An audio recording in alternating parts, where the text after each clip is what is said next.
உன்னால் இங்கு எதுவும் ஆகாது என உணர்ந்து கொள்.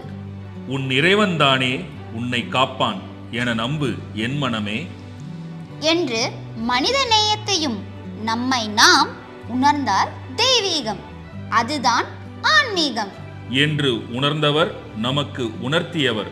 சென்னை நமது மக்கள் அறக்கட்டளையின் நிர்வாகி சிவஸ்ரீ PK சிவகுமார சிவாச்சாரியார் ஐயா அவர்களை கௌரவிப்பதில் பெருமை கொள்கிறது தர்மசாஸ்தா ஜோதிட வித்யாலயா. வருக வருக.